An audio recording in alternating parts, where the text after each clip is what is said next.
Bien sûr, mon Rabotai, j'espère que vous allez bien, que vous avez passé une bonne journée, une bonne semaine. Alors, je voudrais partager avec vous une expérience qu'ils ont fait sur des enfants.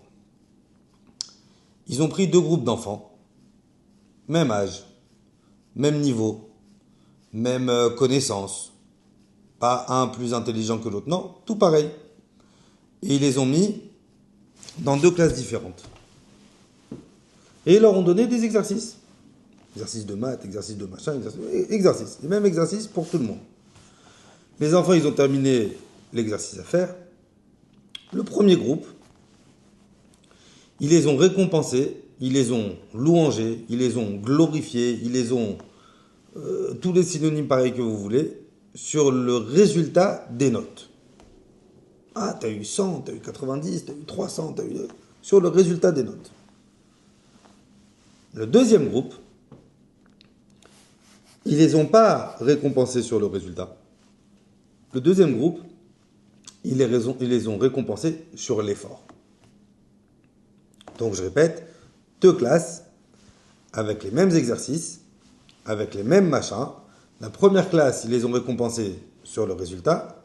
Et la deuxième classe, ils les ont récompensés sur l'effort. Après qu'ils aient fini ce premier exercice, ils leur ont donné un deuxième exercice. Pareil, même niveau, même level, mais l'exercice, il était un petit peu plus compliqué. Les deux classes, ils ont réussi le deuxième exercice. Et pareil, ils ont continué. La première classe, ils les ont glorifiés sur le résultat. Et la deuxième classe, ils les ont glorifiés sur l'effort. Et ils ont fait comme ça 3, 4, 5 exercices. Et chaque fois, la même histoire. Première classe, résultat. Deuxième classe, effort. Au bout du 10e exercice, les professeurs, ils sont venus. Ils ont dit maintenant, on a vu c'était quoi vos capacités, on a vu comment vous étiez fort, etc. On va vous donner chacun deux exercices. Vous choisissez. Mais sur les deux exercices qu'on vous donne, un, il est un petit peu plus compliqué que l'autre. À la fin de l'exercice, ils se sont aperçus que ceux qui ont été glorifiés sur le résultat, eh ben, ils se sont dirigés directement vers l'exercice le plus facile. Et que ceux qui ont été glorifiés par l'effort, étant donné qu'on leur a mis dans la tête, tu as les capacités, tu travailles, tu fais de l'effort, eh ben, ils se sont dirigés directement vers l'exercice le plus difficile. Vous savez pourquoi? Parce que quand un enfant, on lui dit Khazak, t'as eu une bonne note, bon, il a peut-être pas forcément fait d'effort pour avoir cette note. Il a peut-être pas forcément fait quelque chose d'exceptionnel pour atteindre ce résultat. Mais ça veut dire que le jour où il va y avoir un problème un petit peu plus compliqué, en lui personnellement, il ne pourra pas savoir s'il est suffisamment fort pour pouvoir y arriver. Alors que justement l'équipe, la classe, à qui on a récompensé par rapport à l'effort, ils savent que peu importe le problème que j'ai en face de moi, je sais que j'ai en moi les cochotes nécessaires pour pouvoir y arriver.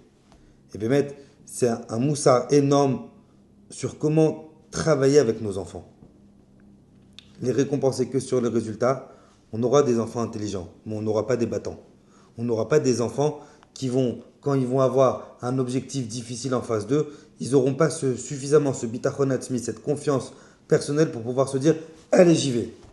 Alors que si on récompense nos enfants, t'as eu une mauvaise note, c'est pas grave, j'ai vu combien t'as travaillé. J'ai vu combien c'était dur. Qu'est-ce qu'on s'en fout? Qu'est-ce qu'on s'en fout du résultat? Qu'est-ce qu'on s'en fout de ta note? Qu'est-ce qu'on s'en fout que t'as eu 60 au lieu de 90? De toute façon, le théorème de Pythagore, quand tu auras 37 ans comme ton père, il te servira à rien du tout. Mais mon fils, je sais que tu as travaillé. Je ne mets pas le point sur le résultat, parce que le résultat, on s'en fout. Ce qui est important pour nous en tant que parents, c'est justement de viser l'effort. Mon fils t'a travaillé, mon fils t'a révisé, mon fils t'a étudié, Khazak. Je m'arrête là. Que tu aies une bonne note ou que tu n'aies pas une bonne note, ce n'est pas la fin du monde. Je sais, mon fils, que tu as trouvé en toi les capacités de pouvoir réussir et travailler. Qu'Akadosh Baruch Hu nous donne les cochotes. De pouvoir juste, et c'est très dur de mettre en tant que père, c'est très dur de ne pas regarder le résultat. Parce que malheureusement, mon problème, c'est que je suis quelqu'un de très compétitif. De ne pas regarder les résultats. Regarde l'effort. Regarde l'effort qu'il a mis. Regarde l'effort qu'elle a mis. Récompense l'effort, ne récompense pas le résultat. Kadosh Baruch Hu Bezrat Hashem nous ouvre les portes de la réussite Bezrat Hashem. qu'on ait le nachat de nos enfants, Be'ezrat Hashem, parce que, et Bémet, je vous donne un secret personnel. Pas un secret, une, une, ce que je remarque, que plus on avance dans le temps, et plus les enfants, le Yetzirah qu'ils ont, il est énorme. J'ai que 37 ans, j'ai pas 92 ans ni rien, j'ai que 37 ans. Mais je me compare à moi, quand moi j'étais petit, on n'avait rien. Il n'y avait rien. Je vois les gosses maintenant, de 8 ans, 9 ans, 10 ans, ils ont leur smartphone, ils ont Instagram, ils ont Snapchat, ils ont TikTok et le taux de bêtises qu'ils regardent. Alors qu'Akadosh Baruch Hu nous donne les forces de pouvoir avoir le nachat de nos enfants et de pouvoir les éduquer dans la Torah et dans les mitzvot, Bezrat Hashem. Des bonnes nouvelles si tu veux que le mérite de Rabbi Chaim vous protège. Amen.